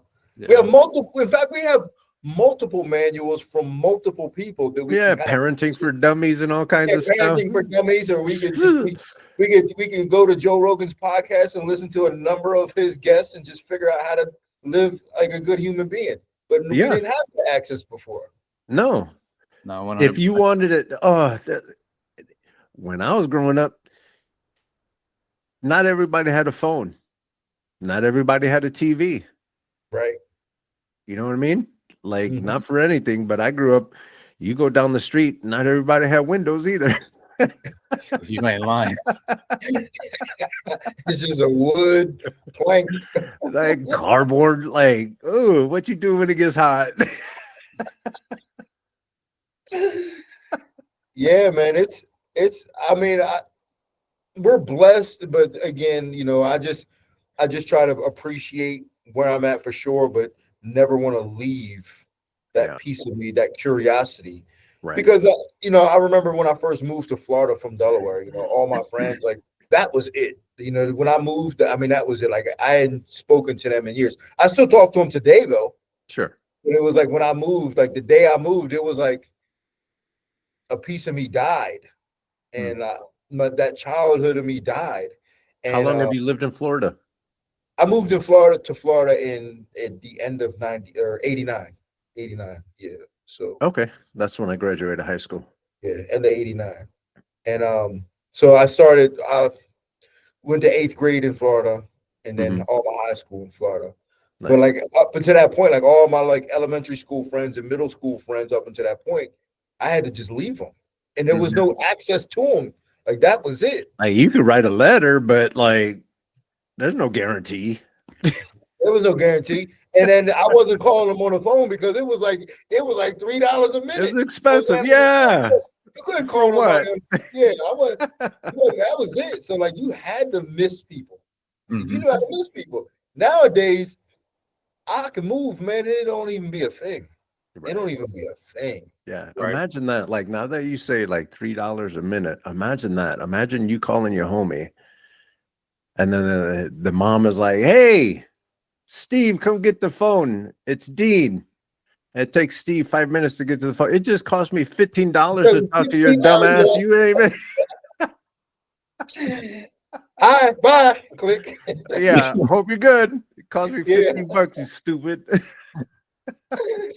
Yeah, it's I mean, it's a double-edged sword, and I just try to make sure I appreciate the benefits of today without losing the benefits of yesterday.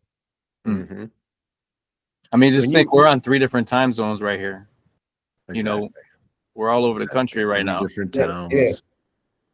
And Carlos and I haven't talked in like 20 years.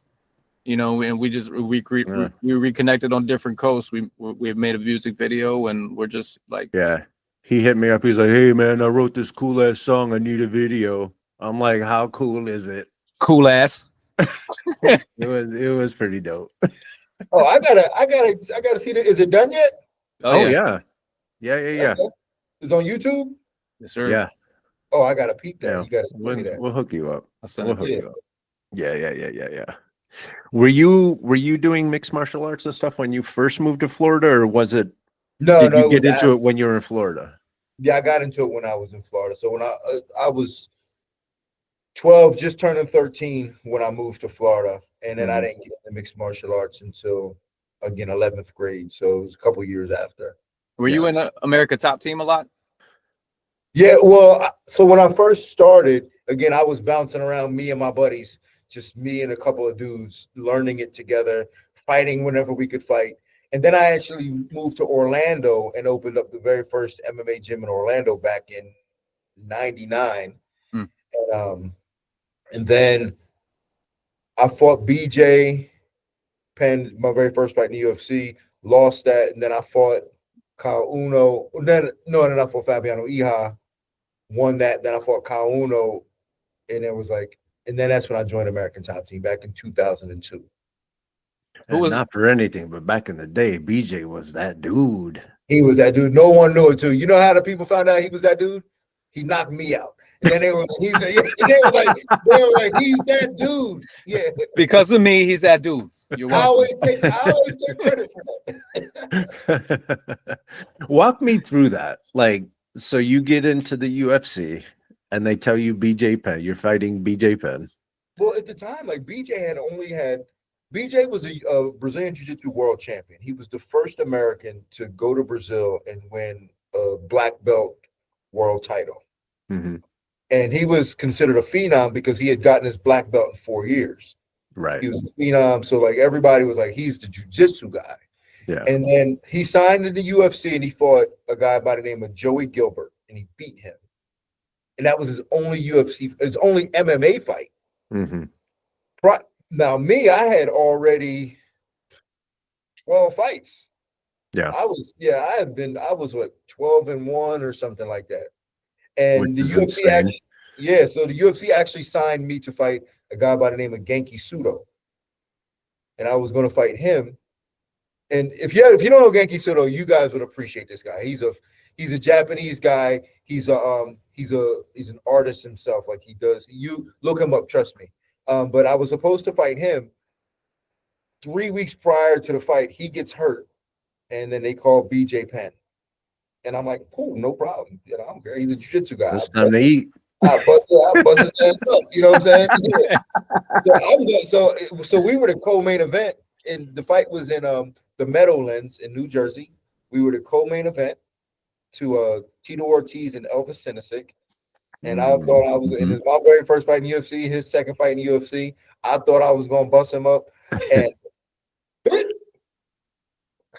I'm waking up in the ambulance. Like, yo, what happened? Like, get him. I was like, did I get him? I whipped his ass, huh? You know, my first question was, man, like, because he knocked me out, man, and I actually walked out of the octagon and did all the stuff, but I actually didn't really come through until I was in the ambulance. Oof.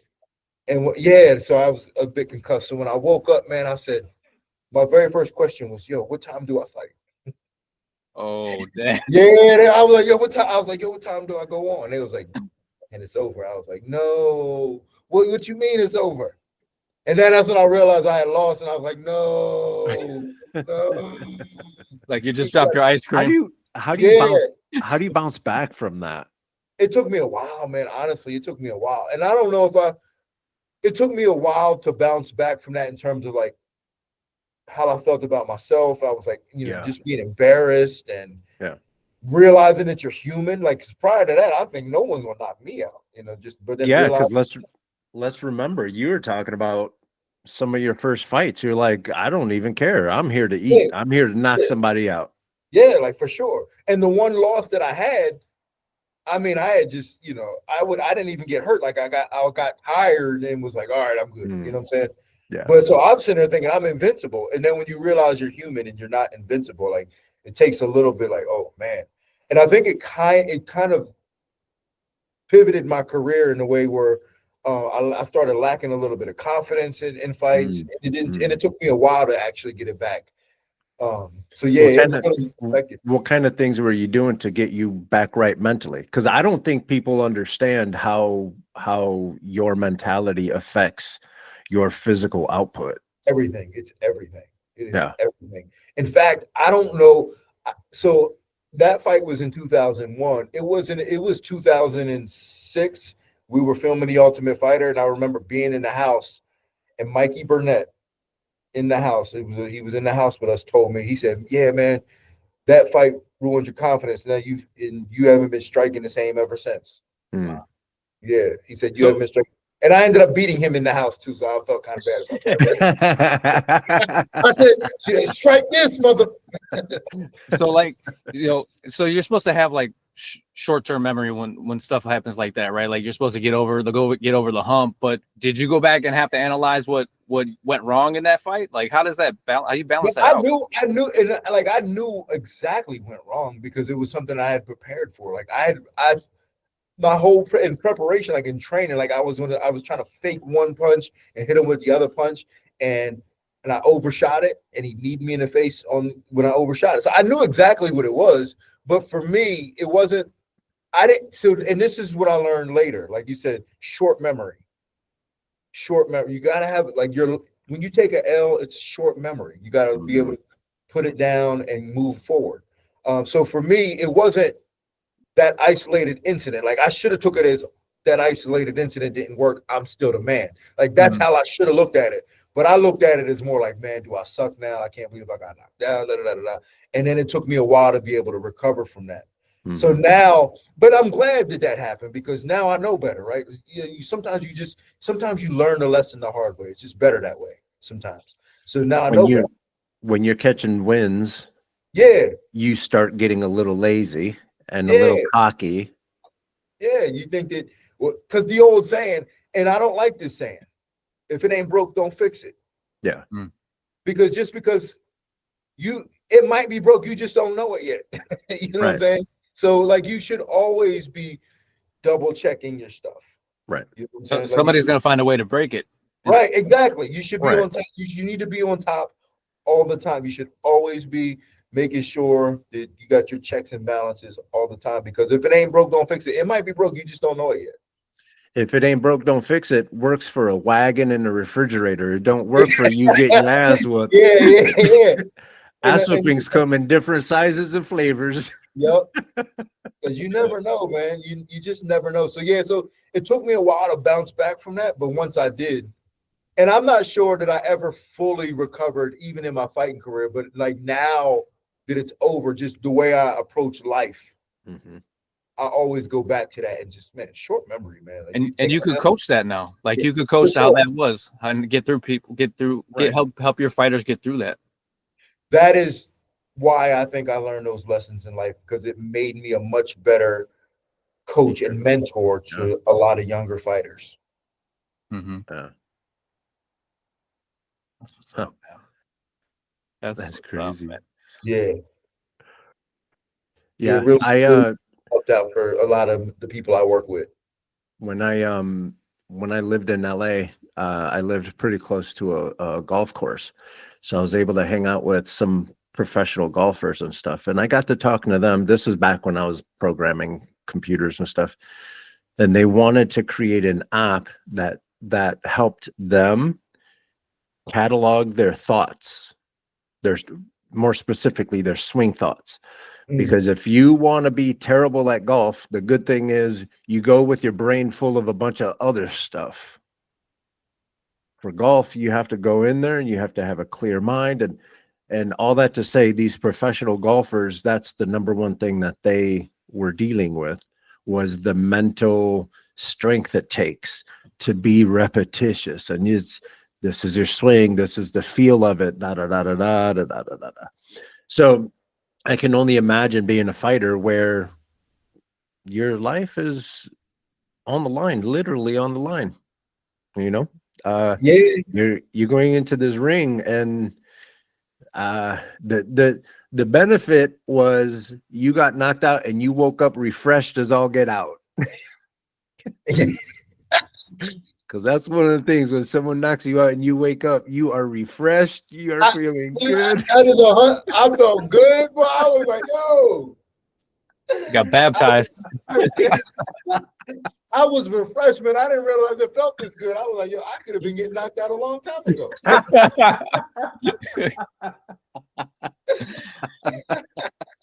Like, come on, just give me. Yeah. He did, hey, I'm telling you, he did. D just got knocked out and he was ready for another fight. I was like, yo, let's do this. Yo, I was honest. I remember being in the ambulance going, yo, see if they will let us fight again right now. Let's go back to the arena and see if we can I just need a redo. Fight me in the ER. Let's go. Yeah. I wanted a redo, man. But it was, man, and for 2 months, man, I was depressed really bad for 2 months. I can only imagine. Months. What was the one situation where you thought to yourself, okay, here I am, I'm back? After that, well, it happened it had to happen pretty quick because I got another fight right away. So that fight was in June, and then I got another fight in September, actually on my birthday, to fight. So in UFC 33. So it took me about June, July, like August. By August, I was like, all right, I gotta get back on track. I gotta fight. And then I just knew I had to do things differently. So I really focused and dedicated. And it was the first time that I left home to go to a training camp. And I actually, this is a pretty interesting story. So I actually left to go to LA, and I trained at a place called Raw. It was with his name was Rico Chiparelli, and he had trained Frank Trigg and Vladimir Matyshenko, and a bunch of, it was one of the hot spots in LA at the time. Yeah, a bunch of killers there. And I actually, for the first time, I left home and slept in the gym and trained there for a week. On my way home, the fight was September 28th. My last day there, on my way home, I'm at the airport. Look up at the TV screens. Twin Tower blows up. It was September 11th. September 11th. I'm at the LA airport, September 11th, 2001. And I got stranded in LA for an extra week. Man. Yeah. No money. no money. I had like $200 in the bank, and I'm in LA for an extra week. Like, what am I going to do? Yeah. What did you do? I had a buddy, and he was out of town, and he couldn't come back. So he said, you could just stay at my place. So I ended up staying at his place. And that's cool. Yeah. So I was like, but it was trying. People at that gym were like, can you go home? Stop beating up our fighters. Yeah. You don't get to walk in here like you can now. Like we go. Yeah. So that's, I think everybody remembers where they were during 9/11, but that's where I was during 9/11. That's crazy. Yeah. That's crazy. What are your plans for the future? To continue to get rid of stuff. Yeah. Grow addition by subtraction. So I want to continue to get rid of stuff, but also build in a way where I'm still doing what I'm doing in the fight game, still analyzing, still seeing how far this takes me, but then also on the creative side, doing more movies and things like that. So I definitely still want to just kind of pivot a little bit, not out of the fight space, but more, I do want to spend a little bit more time creating movies and acting and doing that type of thing as well. So nice. Oh, man. Are you want to do a movie with Steven Seagal? I am not doing a movie. Expendable 6. I am not. One thing that I will not do, again, like I'm at the point now in my life where I try not to do anything that I never want to do. Right? It doesn't mean that I can do everything that I want to do. Yeah. But I try not to, but if something comes and I don't want to do it, I'm not doing it. Like some people, again, like some people have to do things. Like I want to get to the point where I don't have to do anything. So one thing I won't do in terms of movies is I won't do an MMA movie. Yeah. Yeah. I won't so not even if we had a script where someone steals your daughter and you have to use your set of skills to get her back and I mean, as long as it wasn't MMA based, like a fighter, like I don't want to do that. I won't do that. Like I know that they were like Zack Snyder was talking about doing this UFC movie, and I was like, don't call me. Yeah. Because I don't want to have to turn it down. Yeah. Did you talk to Tyron Woodley when he was in Cobra Kai? Yeah. In fact, I was with, because Tyron also did Straight Outta Compton. And I was with him when he filmed that. I was in his trailer when great movie. Yeah. Going over his one line in the movie. Hey, Cube, you ready? He kept saying that to me, like, hey, how should I say this? Cube, you ready? I was like, say it like that. Perfect. Nailed it. Anyway. What are some of your favorite movies? I need to really update my list, but for the longest time, it was always my favorite movies. Love Good Will Hunting. Great movie. Yeah, love Good Will Hunting. Yeah, I love Glory with Denzel and Morgan Freeman. Love Training Day. Can watch that over and Great over. movie. Yeah, Yeah. yeah, Come on, yeah. Jake. Yeah. Yeah, I mean, there's so many good movies, and I know if I update my list and think about it, but those have always been kind of my go-tos when people ask me because they're just for Yeah. me they're timeless, and I love those movies. Yeah. I think it's like music though. Like you have your go-tos, but then you got to be in the mood for it. Because then if you're not in the right mood to see it or listen to it, then you're like, why is this my favorite again? Like, because you're not. Yeah. So think about it. Think about like what's your favorite song of all time? Like it's you'll have your go-to, but then when you think about it, like there's some other bangers that it's like that you're listening to. It's like yeah, that's my joint too. And it depends on where you are too, because I'll be out here, I'll be golfing and stuff, and it's kind of hard to listen to Mystical. Okay, here, whoop that trick. Make everybody nervous. Yeah, Mystical from Chicago, right? He's from Georgia. No, New Orleans. Oh yeah, he's from New Orleans. Who am I thinking about from Chicago? Twister. Twister, yeah, Twister's from Chicago, yeah. Yeah, Twister's we got a lot of folks. Oh, Even yeah. our politicians used to be rappers in Chicago. Really? Yeah. Oh yeah. Oh yeah. We got some rappers in there running the game now. Yeah, I love it. We're infiltrating. Who else? Do we have anything else to talk about? What do you want to talk about? Well, I just want to know, well, because I want to know what you guys' favorite rap songs of all time are. I always like to hear that. Ooh. For me, today was a good day, man. Ice Cube. That's my go-to right there. I know I put that on. I'm like, all right, it's okay. It's gonna be all right. I could cruise to that. I can marinate on that and just like all right. My song like that would be Back in the Day. Mm-hmm. Back in the day when I was young, I'm not a kid anymore, but some days I sit and wish I was a kid again. That one, that's a go-to. Anything Kanye, it depends on where I am, right? And you guys gotta get feel good songs, man. That's good. Yeah, but it depends. Yeah. It depends, because like if I'm about to go get into some trouble, like we're listening to shit talking music. Yeah. Whoop that trick, get him. Like when I was in the Army and I was on the basketball team and we'd travel all over Germany playing basketball. We'd get each other hyped up by listening to Public Enemy. So Fight the Power, Bring the Noise had us trying to dunk on everybody. Boom. Yeah. Rakim for me, man, was the guy though. Rakim was dope. He was preaching, storytelling, Slick Rick. Yeah. Children's story. That one that song stands out to me. Yeah, that song, that's gotta be like on everybody. Like if you think about it, that song should be on everybody's like top 10.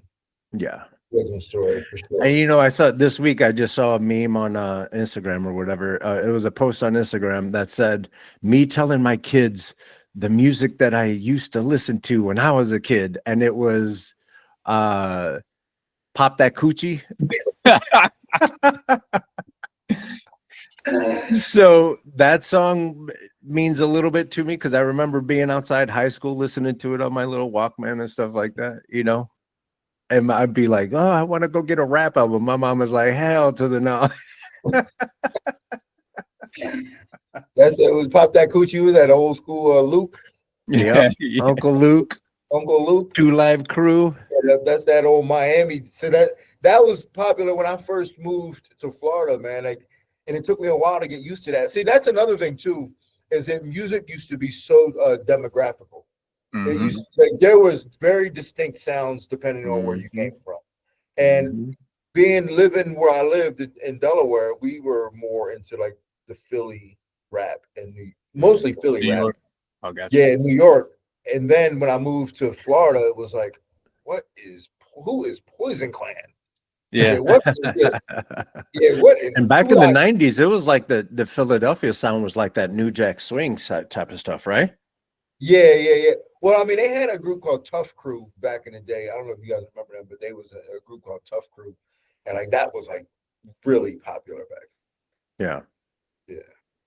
The Roots are my shit though, man. Oh. Yeah, the Roots, yeah.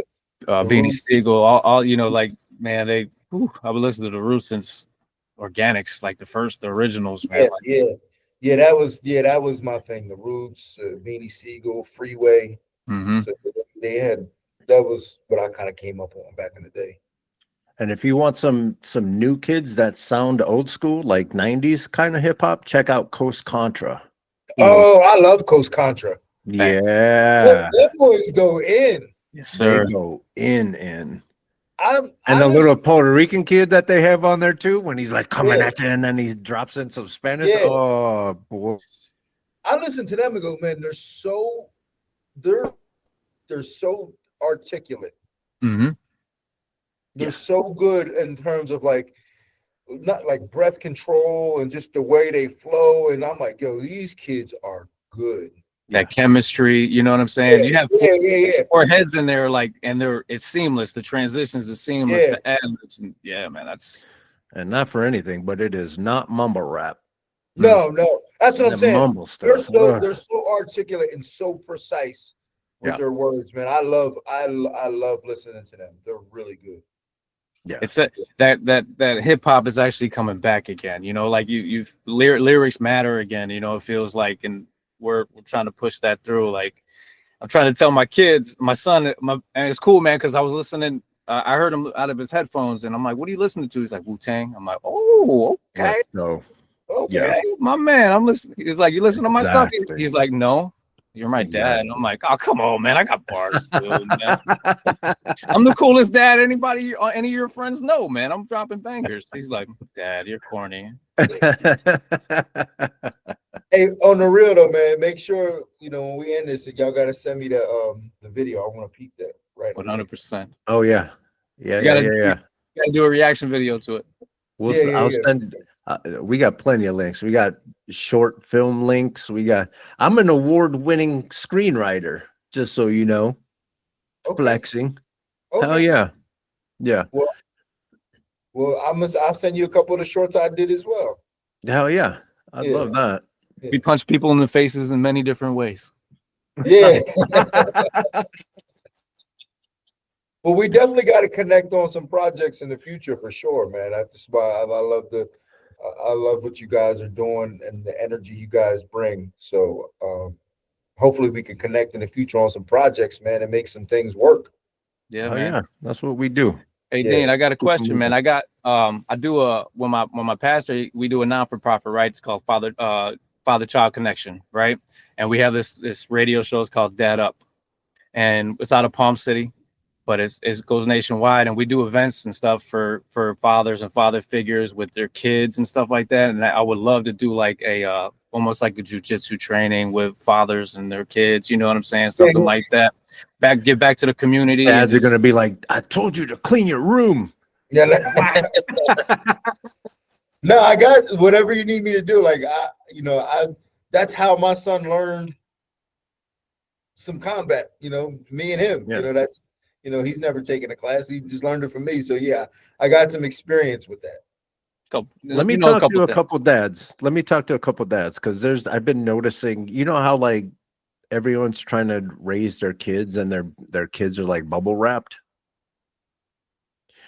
As dads who like or who understand the mixed martial arts aspect of it, of life, how do you guys approach raising your kids in a world that seems like everyone's always trying to keep the bowling bumpers up? Does that make sense? Does that question make sense? Makes total sense. And I get it. I'd be a hypocrite. I'm kind of a hypocrite with that because we grew up without training wheels. Mm-hmm. I remember being a little kid, coming home whenever I wanted, going wherever I wanted, doing whatever, cooking for myself.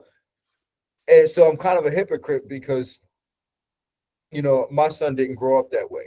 Mm-hmm. I kept the bumpers up for him. But at the same time, I have given him some liberties and some freedoms to do his own thing, but not like I had it. You know what I'm saying? Not like I had it. So I don't know. And again, like I don't know if I did it right or wrong. No, right. I don't know. but I got a good kid. He graduating college today. So, Hey, Oh, so congratulations. that's what's up.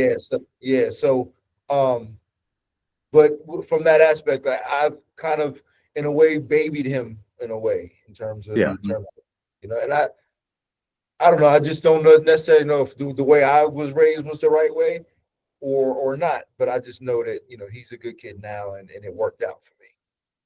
Yeah, it's hard because you want to provide what you didn't have, right? You know, there's that survival we went through as a kid, and we're like, man, we're in a position to where we don't have to let them endure that, right? Right, right. We want to give them a head start into the game, not have to Yeah, go where we were at, grinding and playing with the box and the stick. Now we're giving you a little bit more tools, now you can have Sure. two sticks, right? yeah, You want to do it in a way where like you have to balance it out. You bubble wrap them, but then you got to start popping the bubbles. All right, like Right. until they're their own person, and it's really hard to figure out when they're actually their own person. And you like, do you rip the training wheels off and have them fall all over the place because they're they break their neck, fall on some glass because they're in the streets, like like what do you do? How do you do it? And it's not perfect. You just Right. gotta do it. yeah. At the end It's of the tough. day, make sure they're still alive. Yes. Yeah, it's not. I remember, like I took a bus when I was 15 years old from Florida to Delaware. You know what I'm saying? At Damn. 15 years old, like I did that. I Yeah. would never let my son do that. When Yeah. he was, I would have never. Like my son, in fact, just took his first plane ride by himself, just like a couple of weeks ago. Like normally he's with me, but Yeah. for the first time he did it he'll be 20, in a week. So Yeah. I've babied him a little bit in that aspect, but he's alive. So like, Yeah. so I So guess you did good enough. count my blessings. Yeah, like my wife, she was like 8, 9 years old, taking the bus to go to school every day, like the city bus in Chicago. Yeah, Like yeah, it's that's not crazy. like You didn't it's think about that, right? yeah. Right. You got the snow, you got the rain, you got Chicago, like you got the Yeah, elements. You got Right. what I'm saying. It ain't nothing nice Right. out there on the south side. Like, come on. And she did that. I will, you like, I'm not gonna let my kids go through that. yeah. Like, damn, but should I? Like, should you toughen up that way? I don't know. I don't know if that would have been the right thing to do, but it's hard to say. Just Yeah. built different. Yeah, I think as long as you grow up, number one, actually surviving, specifically Chicago, and you're alive and you're a somewhat productive member of society, I think that's what's going to tell you whether or not you've done a good job as a parent. While it's a unraveling, probably a lot like a fight. You're getting in there, you're scrapping, you're trying to counter some moves, and you're trying to do all the things, and at none of it matters until the end of the fight. right. Yeah, and then you can look back and go, You don't know if you're yeah, doing it right until the result. And if the result is you have a kid who's graduating college today, I think you should pat yourself on the back. Yeah, man. yeah. The decision has been read, unanimous decision victory, right? Yeah, Exactly. yeah. But prior to this, I didn't know. Like I didn't know what's the score. I don't know. Yeah, so I think I did it right, at least with him, right? So I don't know if I ever had another one, I would try to do it the same way, and hopefully it worked out the same way. Yeah. What if your son told you, "Hey, Dad, it was cool. College was cool. I really wanna go to the UFC." Would you let him? No, No? I would not let him. No, that's the one thing I would not let him do. Uh-uh. How about football and stuff like that? Um, like he played soccer his whole life. I thought he was going to go that direction, and I was okay with that. Like his cousin, my nephew, he plays actually professional soccer. So and they were Oh, wow. kind of came up together.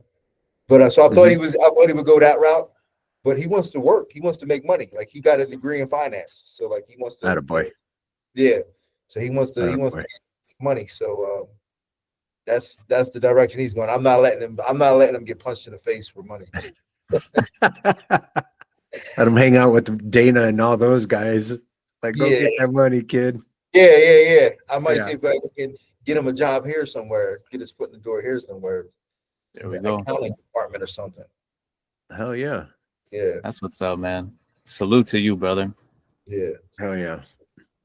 Well, we're bumping up against 2 hours. We can keep going, but I know you got a show to. Yeah, I might have to get. Yeah, these boys gonna be calling me soon to head over to the gym. So. All right. Well, thank you so much, Dean, for taking time out of your busy day, coming to hang out. It's great. It's great to see. You know what people say, you don't ever want to meet your heroes kind of thing. Mm-hmm. Like I've saw you fighting on TV and stuff like that, and then meeting you in real life, dude. It has been way cool. I'm glad I got to meet you. I'm glad you bumped into C4 Explosives. I got connections, man. What can I say? No, I'm glad it worked out, man. You guys are gentlemen. You guys are true G's, true players. So I'm glad it worked out, man.